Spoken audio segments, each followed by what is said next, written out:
Judul cerita, Air Terjun Lembah Sunyi. Bagian 1, Perjalanan menuju lembah. Udara sore di desa kecil itu terasa lembab. Hujan baru saja reda, menyisakan aroma tanah basah yang menusuk hidung. Jalan setapak dari batu yang retak-retak berkilau memantulkan sisa air. Sementara kabut tipis mulai turun, menyelimuti pepohonan bambu di kejauhan. Aku masih nggak ngerti kenapa kalian begitu penasaran dengan air terjun itu, kata Pak Samin, seorang lelaki tua berkulit legam yang menjadi pemandu wisata desa. Ia berdiri di beranda rumah panggungnya, menatap 3 anak muda kota yang baru saja tiba. Mereka adalah Andi, Raka, dan Laras, mahasiswa semester akhir yang sedang liburan. Kami cuma mau lihat-lihat, Pak, jawab Andi dengan senyum ramah. Katanya air terjun di sini indah banget, masih alami, jarang orang tahu. Pak Samin terdiam sejenak, lalu menarik napas panjang. Indah memang, tapi bukan untuk dilihat. Air terjun itu sudah lama ditinggalkan. Orang sini menyebutnya air terjun Lembah Sunyi. Sejak dulu tidak ada yang berani mendekat. Raka terkekeh, mencoba mencairkan suasana. Ah, masa sih, Pak? Namanya juga mitos desa. Biasanya kan orang suka lebay kalau cerita horor. Namun Laras justru terlihat gelisah. Kenapa ditinggalkan, Pak? Memangnya ada apa di sana? Pak Samin menatap jauh, matanya berkaca-kaca seolah mengingat sesuatu yang berat. Banyak yang hilang di sana. Ada yang bilang ditelan arus, ada yang bilang ditarik ke dasar oleh sesuatu. Tapi orang tua kami percaya, air terjun itu dijaga makhluk halus. Dulu ada ritual setiap tahun, tapi sudah puluhan tahun ditinggalkan. Hening menyelimuti beranda. Angin malam mulai bertiup, membuat dedaunan pisang bergesekan, menimbulkan suara serupa bisikan samar. Andi menelan ludah, tapi berusaha tersenyum. Kami cuma mau lihat, Pak, gak macem-macem. Kami gak akan lama kok, cuma foto-foto sebentar. Pak Samin menggeleng cepat. Anak muda, kalian pikir itu tempat wisata. Air terjun itu bukan tempat untuk bersenang-senang. Kalau tetap mau ke sana, jangan salahkan siapa-siapa kalau ada yang ikut pulang bersama kalian. Laras menegang. Ikut pulang. Pak Samin hanya menutup mulutnya rapat, lalu masuk rumahnya. Suara pintu kayu berderit menandakan akhir percakapan itu. Malam pertama di desa. Malam itu, ketiganya menginap di rumah sewa sederhana di tepi sawah. Lampu minyak menjadi penerangan utama karena listrik desa sering padam. Raka menguap lebar sambil rebahan di tikar. Alah, aku yakin orang tua tadi cuma nakut-nakutin biar kita bayar lebih mahal buat pemandu. Laras tidak setuju. Kamu gak lihat ekspresinya? Kayak ada yang benar-benar dia sembunyikan. Andi duduk bersila, memandang jendela bambu yang setengah terbuka. Aku juga ngerasa begitu. Tapi justru itu bikin penasaran kan? Kalau memang ada cerita lama, kita bisa catat. Bisa jadi bahan tulisan juga. Suara jangkrik bersahut-sahutan. Dari jauh, samar-samar terdengar suara gemuruh, seperti suara air terjun. Padahal jaraknya masih jauh kan? Raka hanya tertawa kecil. Ah, paling cuma sungai deres abis hujan. Namun malam itu, Laras bermimpi aneh. Ia melihat dirinya berdiri di tepi air terjun tinggi yang diselimuti kabut. Dari balik tirai air, muncul bayangan hitam raksasa. Matanya merah menyala. Suara berat berbisik. 1 nyawa untuk 1 langkah. Laras terbangun dengan keringat dingin. Jantungnya berdetak cepat. Keputusan nekat. Keesokan paginya, Andi sudah bersiap dengan kamera dan tas ranselnya. Raka menenteng botol air mineral. Wajahnya penuh semangat. "Gas, hari ini kita jadi ke air terjun?" Laras masih ragu. "Apa nggak sebaiknya kita cari tempat lain aja? Ada sawah, ada gunung. Kenapa harus air terjun itu?" Andi menepuk bahunya. "Justru karena ada cerita mistisnya. Kalau kita cuma foto sawah, siapa yang peduli? Tapi kalau kita bisa cerita soal air terjun terlarang, itu baru keren." Raka menambahkan, "Lagi pula, kita kan bertiga. Nggak mungkin semua hilang sekaligus." Laras mendesah pasrah. Ia tahu, melawan dua temannya hanya akan membuat perjalanannya lebih sulit. Akhirnya ia ikut juga. Mereka membeli bekal di warung kecil. Si penjual, seorang ibu paruh baya, menatap mereka curiga. "Kalian mau kemana, nak?" tanyanya sambil membungkus nasi. "Air terjun," jawab Raka santai. Ibu itu langsung terdiam. Tangannya bergetar, bungkus nasi hampir terjatuh. Ia mendekat, berbisik pelan. "Kalau masih sayang nyawa, jangan ke sana. Banyak yang gak kembali. Bahkan suami saya." Ketiga mahasiswa itu saling pandang. Laras ingin bertanya lebih jauh, tapi Andi cepat-cepat membayar dan menarik temannya pergi. Perjalanan dimulai. Hutan di sekitar desa begitu rapat. Pohon-pohon tinggi menjulang, akar-akar besar menjalar seperti ular. Cahaya matahari hampir tak menembus. Hanya garis-garis tipis cahaya yang jatuh di tanah. "Gila, bener-bener sepi," gumam Andi sambil mengambil gambar. Raka bersiul-siul, mencoba mengusir rasa takut. Sepi itu bagus, berarti nggak banyak orang. Namun Laras merasa ada sesuatu yang memperhatikan mereka. Sesekali ia menoleh ke belakang, tapi tak ada siapa-siapa.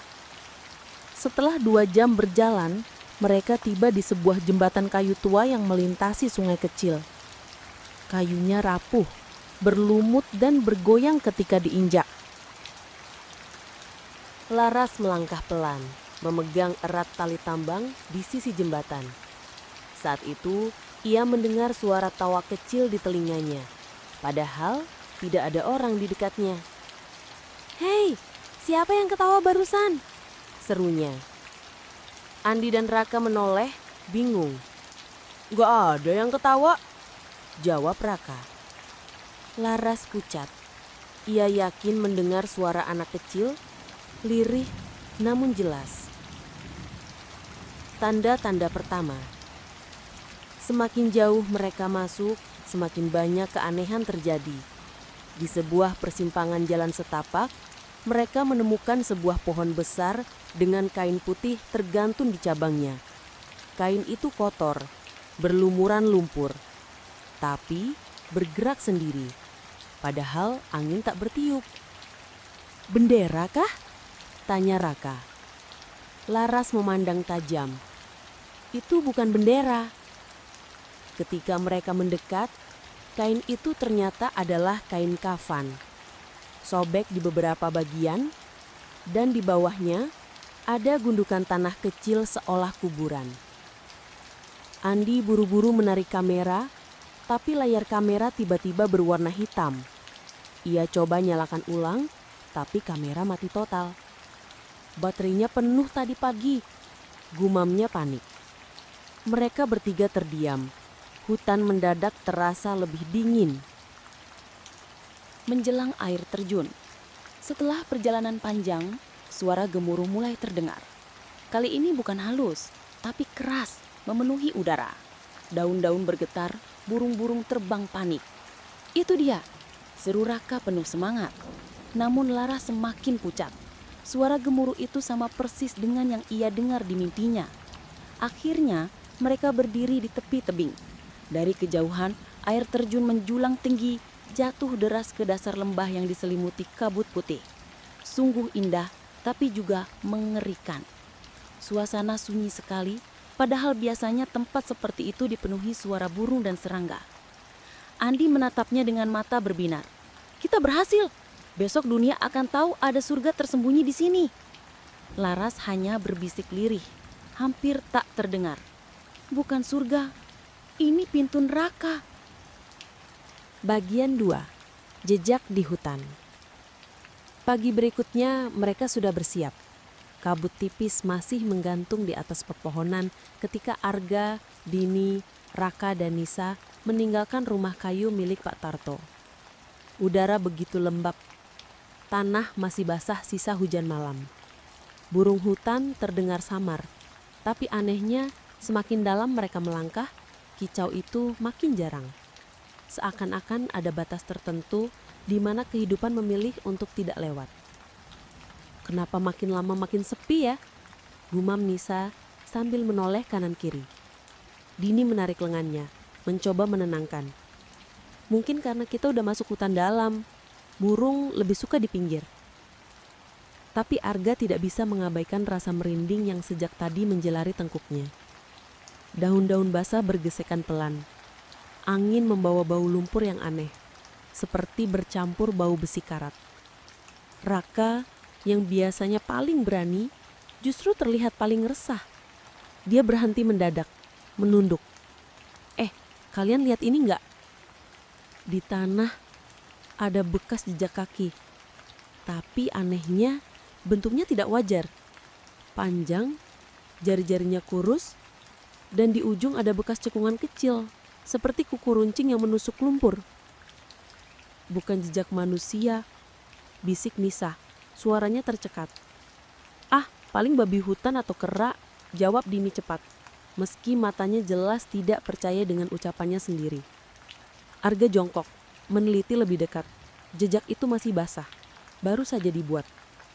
Kalau ini hewan, kenapa jaraknya terlalu rapat kayak jalan tegak? Mereka saling pandang, lalu tanpa berkata-kata mempercepat langkah. Suara-suara dari dalam rimba. Hutan semakin rapat. Cahaya matahari sulit menembus, membuat suasana seperti senja, padahal masih pagi. Sesekali terdengar suara ranting patah. Tapi setiap mereka berhenti untuk mendengarkan, suara itu ikut berhenti. Arga, kita beneran mau lanjut? Tanya Nisa, wajahnya pucat. Kita udah sejauh ini, lagi pula kalau pulang sekarang, apa gunanya kita datang jauh-jauh? Jawab Arga. Suaranya berusaha mantap meski jantungnya berdegup cepat. Tiba-tiba dari arah belakang terdengar suara orang tertawa lirih. Hihihi. Semua menoleh serentak, kosong, hanya pepohonan basah. Raka segera mengeluarkan senter kecil dari tasnya meski hari masih terang. Gak salah kan? Kalian dengar? Aku juga dengar, sahut Dini dengan suara gemetar. Tanpa aba-aba, mereka mempercepat langkah lagi. Kali ini hampir berlari. Pohon dengan kain merah. Setelah berjalan sekitar 2 jam, mereka sampai di sebuah jalur sempit. Di tengahnya, berdiri sebuah pohon besar dengan akar menjuntai. Yang membuat bulu kuduk mereka berdiri, ada kain merah kusam yang diikatkan di batangnya. Sobek-sobek dan berlumuran lumut. Ini apa? Tanya Arga sambil menelan ludah. Pak Tarto semalam sempat bercerita bahwa orang-orang desa menandai pohon tertentu sebagai pagar. Katanya, jangan pernah melewati tanda itu kalau tidak siap menanggung akibat. Kayaknya kita harus muter aja, usul Nisa cepat. Tapi jalur lain tidak ada, hanya pohon itu yang menghalangi, sementara semak di kiri kanan terlalu rapat. Raka menghela napas. Kita lewatin aja, jangan singgung kainnya. Mereka berjalan pelan. Saat Arga melewati pohon itu, ia merasa udara di sekitarnya menurun drastis. seperti ada yang menyedot hangat tubuhnya. Suara gemuruh samar mulai terdengar. Suara air terjun yang mereka tuju. "Dengar itu?" seru Dini, kali ini dengan nada lega. Air terjun udah deket.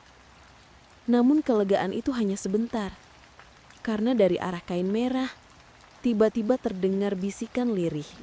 Seakan ada seseorang yang berdiri tepat di belakang mereka. "Kalian gak seharusnya di sini." Semua menoleh. Kosong. Hanya kain merah yang bergoyang pelan. Mayat tergantung. Perjalanan semakin aneh. Semakin dekat ke suara air, bau busuk makin tajam menusuk. Arga yang paling depan tiba-tiba terhenti. Matanya membelalak. Di antara dua pohon, ada sosok tubuh tergantung dengan kepala miring. Kulitnya pucat kehijauan, lidah terjulur.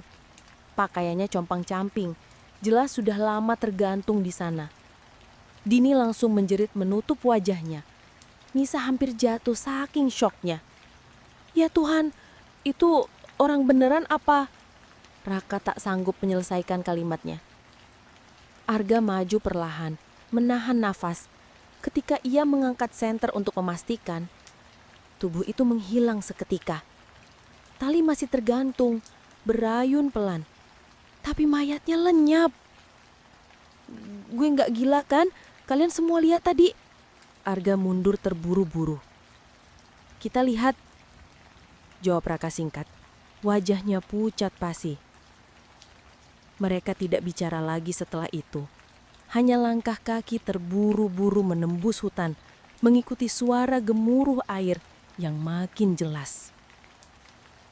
Sampai di tepi tebing. Akhirnya, setelah berjam-jam, mereka keluar dari rimbun pepohonan. Di hadapan mereka terbentang tebing tinggi, dan dari puncaknya mengalir air deras jatuh ke bawah membentuk kabut putih. Gemuruhnya menggetarkan tanah. Air terjun lembah sunyi. Indah, tapi sekaligus menakutkan. "Gila, ini cantik banget," bisik Nisa, suaranya bercampur kagum dan takut.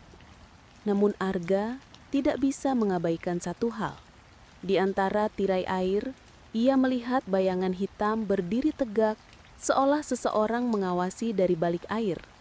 Dan ketika ia berkedip, bayangan itu hilang.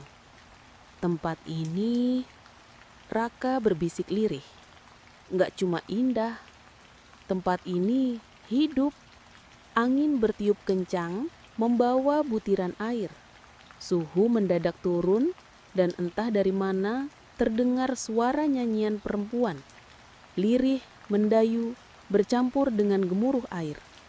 Mereka saling tatap. Tidak ada yang berani bicara lagi.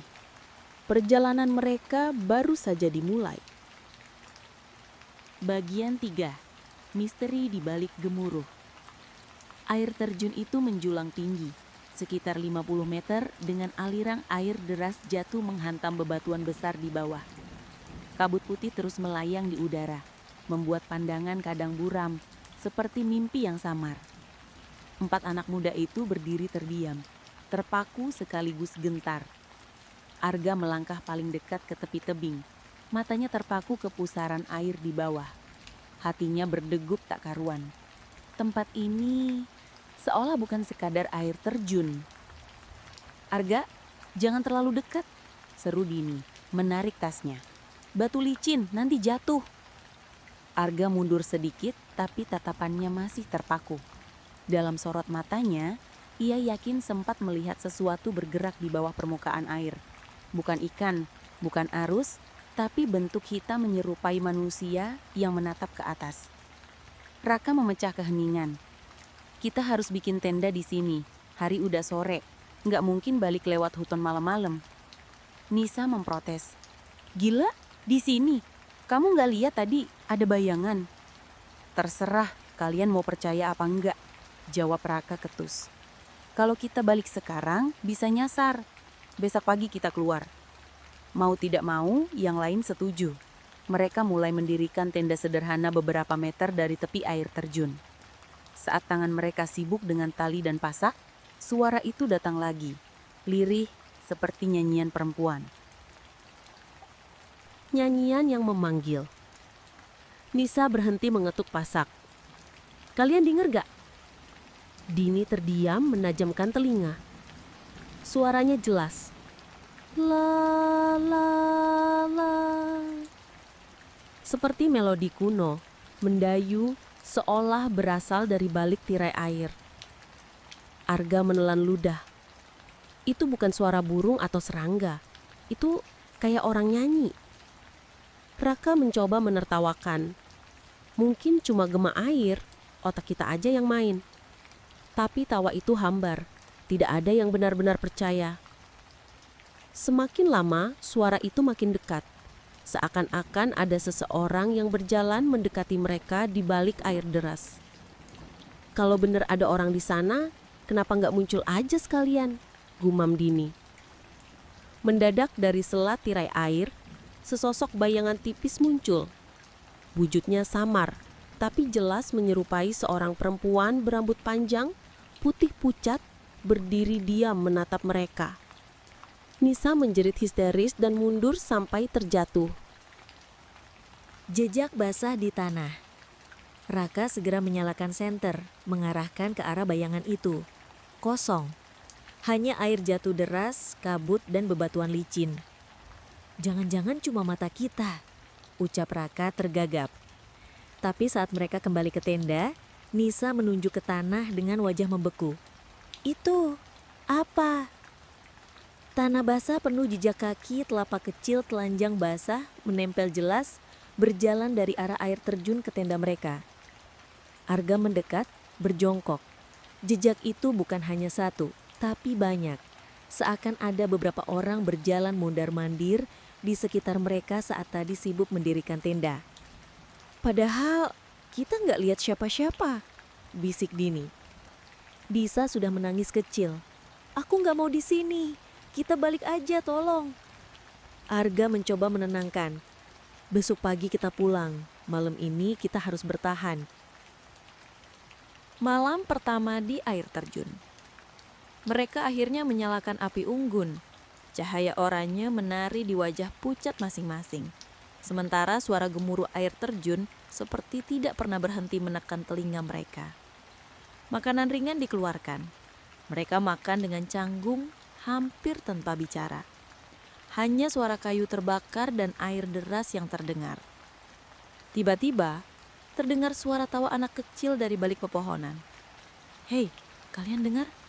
Raka berdiri, wajahnya tegang. Suara itu berlari-lari, kadang di kanan, kadang di kiri, seolah mengejek mereka. Tertawa lalu hilang, lalu muncul lagi lebih dekat.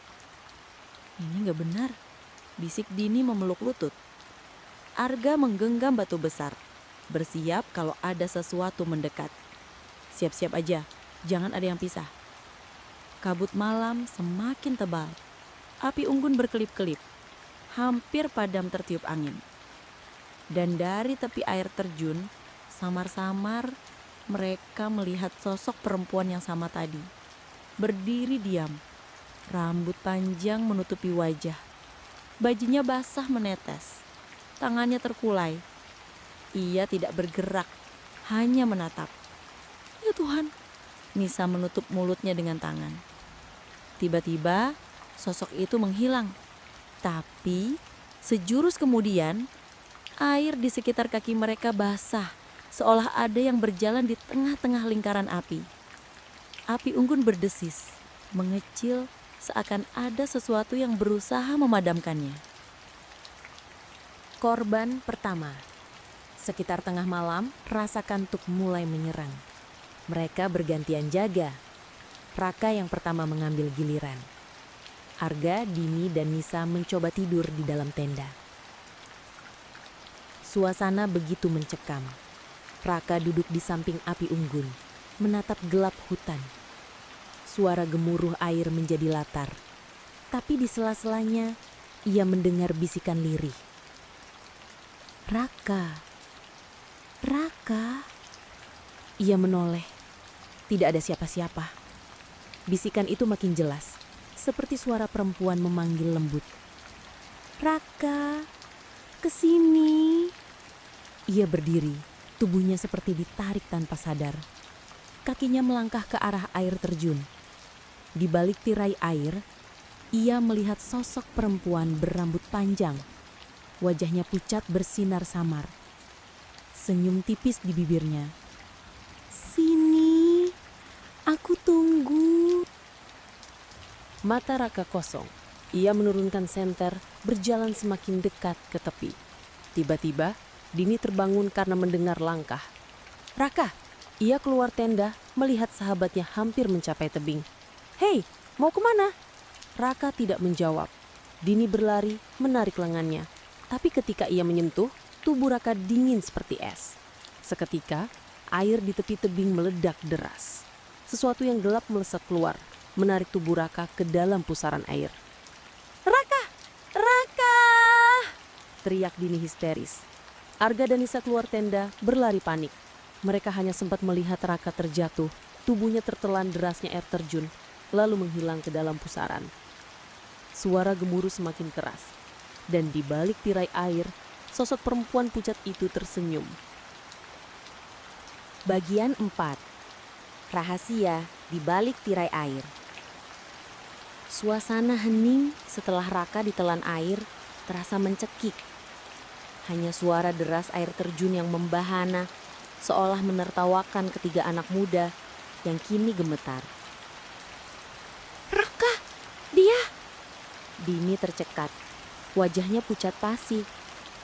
"Aku lihat jelas, ada yang narik dia masuk." Nisa menangis keras, menutup wajah dengan kedua tangannya.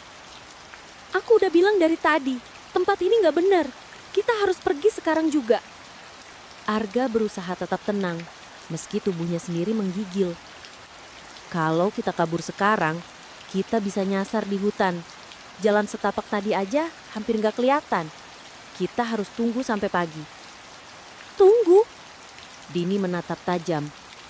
Raka udah hilang, Arga. Kamu pikir dia masih hidup di bawah sana?" Arga menunduk, tidak bisa menjawab. Dalam hatinya, ia tahu kecil kemungkinan Raka selamat. Tapi ada sesuatu di pikirannya. Tatapan sosok perempuan tadi. Tatapan itu bukan sekadar hantu acak, melainkan sebuah ajakan. Suara dari balik air. Malam semakin larut. Nisa akhirnya tertidur karena kelelahan menangis.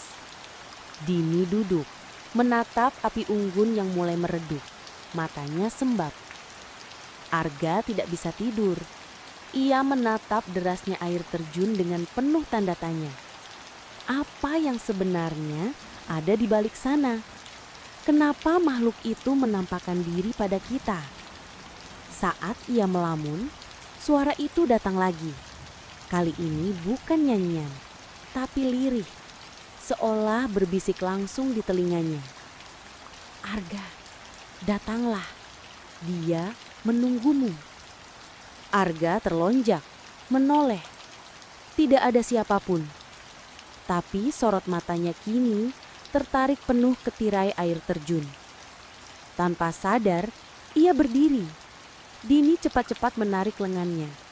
"Kamu mau ngapain lagi, Gah? Jangan bilang kamu mau nyusul Raka." Arga menatap Dini. Wajahnya serius. "Aku yakin ada sesuatu di balik air itu. Raka mungkin masih ada di sana." Dini menggeleng panik. "Kamu gila, itu bunuh diri." Tapi Arga tidak peduli. Ia mengambil senter, lalu melangkah perlahan menuju air terjun. Tirai air yang menyembunyikan gua. Air dingin menyambar wajahnya saat ia mendekat. Tirai air deras memukul tubuhnya, membuatnya hampir terhuyung. Tapi ia terus maju. Di balik derasnya air, ia menemukan sesuatu yang mengejutkan. Celah gua yang tertutup kabut air. Dari luar tidak mungkin terlihat, tapi dari dekat jelas. Ada lorong gelap yang masuk ke dalam tebing. "Dini, Nisa, cepat sini!" teriak Arga melawan gemuruh air. Dini mendekat dengan ragu, menyeret Nisa yang setengah sadar. Mereka berdua ternganga ketika melihat celah itu. "Gua di balik air terjun," bisik Nisa, suaranya serak. "Raka mungkin dibawa ke dalam sana," kata Arga mantap. "Arga, pikir." Dini menahan bahunya. "Kalau ini jebakan, kalau kita masuk, kita bisa mati semua. Tapi kalau nggak masuk, kita nggak akan pernah tahu apa yang sebenarnya terjadi," jawab Arga. Tatapannya bulat. "Aku nggak bisa biarin Raka hilang gitu aja." Lorong yang bernafas. Akhirnya, meski dengan ketakutan besar, mereka bertiga masuk ke dalam gua. Lorong itu sempit, basah, dan dingin.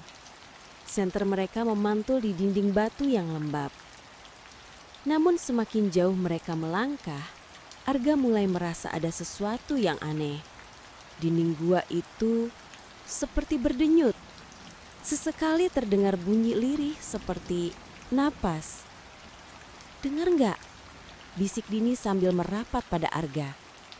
"Kayak ada yang hidup di dalam sini." Nisa mulai terisak lagi. "Aku nggak kuat, aku mau pulang." "Shh." Arga mengangkat tangan. Dari kejauhan terdengar suara lain.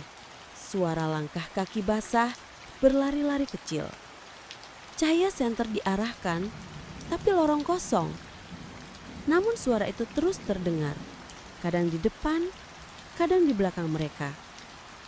"Kayak ada anak kecil lari-lari," gumam Dini ketakutan. Kolam darah. Setelah beberapa menit berjalan, lorong itu melebar, membuka ruangan besar yang dipenuhi kabut. Di tengahnya ada sebuah kolam. Tapi ketika cahaya senter mengenai permukaan air itu, mereka bertiga membeku. Itu bukan air biasa. Warna merah pekat menggenang, seperti darah. "Astagfirullah." Dini menutup mulut, hampir muntah. Nisa berteriak kecil, mundur beberapa langkah. "Aku nggak mau di sini, kita harus keluar." Tiba-tiba, gelembung-gelembung muncul dari kolam merah itu. Dari dalamnya, perlahan naik sesuatu. Rambut hitam panjang, menetes, lalu wajar pucat yang mereka kenal. "Raka!" Arga menjerit. Tapi tubuh yang muncul itu bukan lagi Raka yang mereka kenal. Wajahnya pucat, matanya kosong, bibirnya membiru. Ia tersenyum aneh, lalu berkata dengan suara serak, "Kenapa lama sekali? Atau kedinginan di sini?" Dini dan Nisa berteriak histeris. Arga terpaku, tidak tahu harus lari atau mendekat. Sosok perempuan itu muncul lagi. Sebelum mereka sempat bergerak, sosok perempuan berambut panjang muncul di tepi kolam darah. Kali ini terlihat lebih jelas. Kulitnya putih pucat, matanya hitam penuh kehampaan, gaunnya lusuh basah. Ia menatap mereka bertiga, lalu tersenyum samar. "Selamat datang. Kalian sudah memenuhi panggilan." Suara itu bergema di dalam gua, membuat bulu kuduk mereka berdiri. Arga maju selangkah, gemetar tapi memberanikan diri. "Apa yang kau lakukan pada Raka? Apa yang kau inginkan dari kami?" Perempuan itu menoleh pada Raka yang masih berdiri di kolam, lalu menatap Arga lagi. Bibirnya bergerak perlahan. "Air terjun ini haus dan ia memilih kalian." Bagian 5, kutukan penjaga air terjun. Hening menyelimuti gua. Hanya suara tetesan air bercampur dengan desis samar yang seolah keluar dari dinding basah. Arga, Dini, dan Nisa berdiri kaku, tak berani bergerak. Sosok perempuan itu melangkah perlahan keluar dari kabut. Gaunnya meneteskan air merah. Senyumnya dingin, matanya menatap lurus pada Arga. Air terjun ini haus, dan hausnya takkan pernah terpuaskan. Ucapnya dengan suara serak. Arga menelan ludah.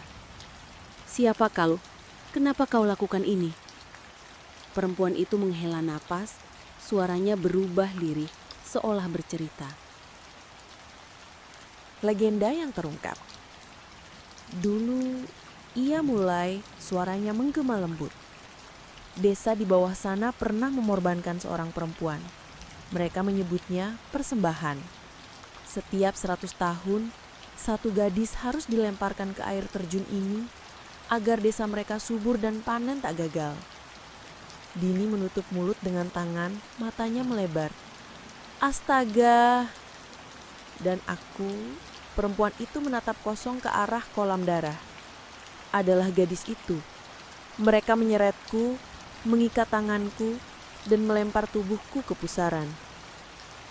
Aku menjerit, tapi suara air menenggelamkan segalanya. Aku mati dengan mata terbuka, tubuhku hancur di batu. Ia berhenti sejenak, lalu menoleh dengan senyum getir. Tapi rohku tetap tinggal. Aku menjadi penjaga, bukan karena aku mau, tapi karena air terjun itu mengikatku. Aku adalah hausnya. Pilihan yang mengerikan. Arga mencoba memahami, suaranya bergetar. Lalu Raka, dia jadi korban berikutnya. Perempuan itu mengangguk pelan. Air memilih, dia dipanggil. Sama seperti kalian. Nisa menangis keras, berlutut sambil menutupi wajah. Kenapa harus kami? Kami cuma jalan-jalan. Kami nggak tahu apa-apa. Perempuan itu menunduk, matanya kosong. Air tidak peduli. Ia lapar. Dan jika tak diberi, ia akan mengambil lebih banyak. Banjir, kematian, penyakit. Dini maju setengah langkah, menahan gemetar. Lalu ada cara nggak biar kita bisa pergi? Biar kita selamat? Sosok itu menatap mereka tajam, senyumnya melebar. Ada, tapi air selalu menagih. Kalau bukan kalian, maka orang lain. Kalian bisa pulang asal satu dari kalian rela tinggal. Raka yang bukan Raka. Tiba-tiba Raka melangkah keluar dari kolam merah.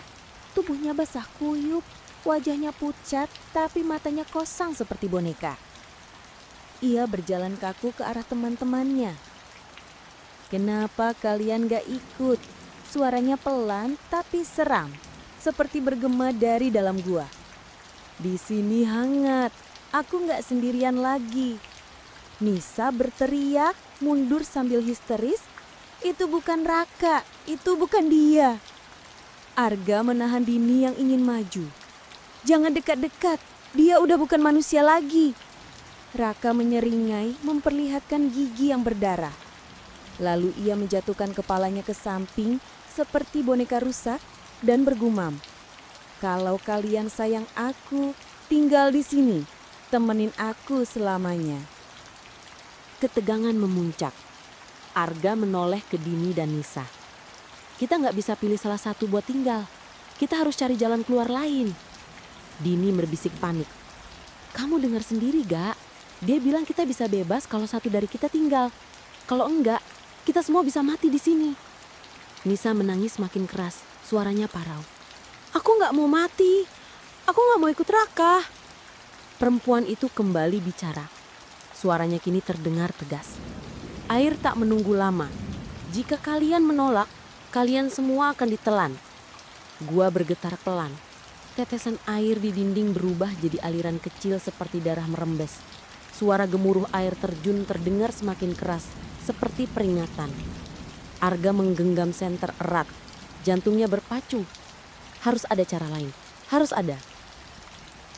Rencana gila Arga. Arga menarik nafas dalam lalu menatap perempuan itu. Kalau kau benar-benar terikat dengan air terjun ini, berarti kau juga korban kan? Kau gak mau begini selamanya kan? Mata perempuan itu bergetar sesaat, tapi ia menahan ekspresi. Aku adalah penjaga.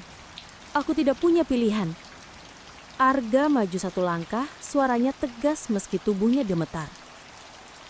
Kalau kita hancurin ikatan itu, kau bisa bebas, dan kita juga bisa selamat.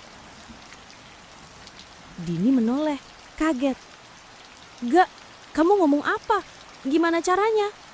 Arga menatap dinding gua yang berdenyut seperti organ hidup. Ikatan itu pasti ada di sini, di dalam gua ini. Kita harus cari dan hancurin. Perempuan itu tertawa lirih. Suara tawanya membuat bulu kuduk berdiri. Kau berani menantang air? Baiklah, tapi ingat, air selalu menang. Bagian 6. Akhir yang menenggelamkan. Suara gemuruh air terjun semakin keras, seperti jenderang perang yang dipukul bertalu-talu. Arga berdiri di dalam gua lembab itu, tubuhnya gemetar antara dingin, takut, dan lelah. Di hadapannya, berdenyut merah seperti jantung manusia yang membusuk, sebuah bongkahan batu berbentuk organ hidup bernafas perlahan, memancarkan cahaya merah samar. Itulah jantung air terjun, sumber dari segala kutukan. Bayangan Raka muncul dari balik kabut lembab, matanya sudah tak lagi sama. Bola matanya hitam legam. Senyumnya terlalu lebar untuk wajah manusia. Kau sampai juga, Arga. Suaranya bergaung seperti bercampur dengan ribuan bisikan di dalam gua. Ini adalah akhir dari perjalananmu, atau awal dari penyerahanmu. Arga menelan ludah. Raka, sadar, itu bukan kau. Namun suara tawa kering terdengar dari seluruh ruangan. Raka mendekat. Tubuhnya bergetar seperti ada sesuatu yang merayap di bawah kulitnya. Dari punggungnya, perlahan muncul tonjolan-tonjolan hitam seperti duri. Air di sekitar kaki mereka mulai naik membentuk pusaran kecil. Arga mundur satu langkah. Kalau aku hancurkan jantung itu, semua ini akan berakhir. Bodoh, Raka menjerit. Jika kau menghancurkannya, seluruh lembah akan runtuh. Air terjun akan menelan desa, dan roh-roh yang terikat akan bebas berkeliaran. Kau mau dunia dipenuhi mereka? Arga terdiam. Kata-kata itu menancap kuat di kepalanya. Tapi ada sesuatu yang lain, suara lirih, samar, terdengar langsung di telinganya. Hancurkan aku, lepaskan kami. Arga menoleh cepat. Tidak ada siapapun, hanya gema. Tapi suara itu berbeda dari suara Raka. Suara itu terdengar penuh penderitaan. Seakan berasal dari ribuan jiwa yang terjebak. Pertarungan dengan Raka. Tiba-tiba Raka melompat. Dengan kekuatan tak wajar, ia menghantam Arga hingga tubuhnya terbanting ke dinding gua. Nafas Arga tercekat. Raka menunduk, wajahnya hanya sejengkal dari wajah Arga. Matanya berkilau merah. Pilih Arga, desisnya. Bergabunglah denganku atau hancur bersama mereka. Arga menggertakkan giginya. Dengan sisa tenaga, ia meraih batu tajam di lantai gua dan menusuk lengan Raka. Cairan hitam kental memercik, bukan darah manusia. Raka mengaum keras, tubuhnya terhuyung. Arga berlari ke arah jantung, tapi akar-akar hitam muncul dari tanah, membelit kakinya. Dari pusaran air yang semakin besar, tangan-tangan pucat bermunculan, seperti orang-orang tenggelam yang meraih ke permukaan. Mereka mencakar, menarik, merintih. Arga! Salah satu sosok berwajah hancur merintih. Bebaskan kami! Arga menutup telinganya, tapi bisikan itu menusuk langsung ke dalam kepalanya. Dia tahu, jika ia biarkan jantung itu hidup, roh-roh ini akan terus terjebak. Kilas balik. Pesan dari nenek tua. Dalam kepanikan, ingatan Arga melayang pada pesan nenek tua di desa sebelum mereka berangkat. Jika kau menemukan jantungnya, kau harus memilih pengorbanan atau kebinasaan. Tak ada jalan lain. Waktu itu Arga tak mengerti. Sekarang ia sadar. Menghancurkan jantung sama dengan menyelamatkan roh, tapi menghancurkan lembah. Membiarkan jantung sama dengan menahan roh, tapi membuat kutukan terus berlanjut.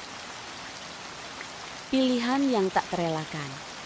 Raka merangkak, tubuhnya kini separuh berubah. Tangannya memanjang seperti cakar, wajahnya retak-retak seakan topeng pecah. Arga, Jangan sentuh itu. Aku bisa memberimu hidup abadi. Kita bisa menjadi penguasa air terjun ini. Kau hanya perlu menyerahkan dirimu. Arga berdiri, tubuhnya goyah. Dia menatap jantung itu. Denyutnya makin cepat. Lalu ia menatap Raka. Maaf Rah, aku tidak bisa. Arga mengangkat batu tajamnya dan menghantam jantung itu sekuat tenaga. Ledakan dan kehancuran. Teriakan ribuan jiwa meledak bersamaan, memenuhi gua. Cahaya merah membutakan mata. Dinding gua bergetar, air menyembur deras. Raka menjerit panjang, tubuhnya terpelintir sebelum hancur berkeping-keping seperti kaca pecah, lenyap di telan air. Arga terlempar ke belakang, tubuhnya menghantam bebatuan. Air mengamuk, membawa potongan akar hitam dan tulang belulang. Dari balik tirai air terjun terdengar suara-suara lega, jiwa-jiwa yang akhirnya bebas. Namun bersama itu, tanah mulai retak. Gua bergetar hebat.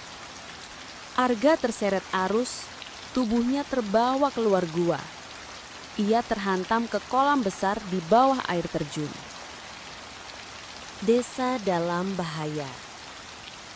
Saat ia muncul ke permukaan, air terjun meledak lebih deras dari biasanya. Air naik membanjiri lembah. Dari kejauhan, ia bisa melihat desa di bawah mulai diterjang banjir besar. Rumah-rumah kecil di tepi sungai runtuh. Teriakan orang-orang memenuhi udara. Arga berenang, berusaha mencapai tepian, tapi arus terlalu kuat. Ia kembali terseret, kepalanya terbentur batu, pandangannya kabur.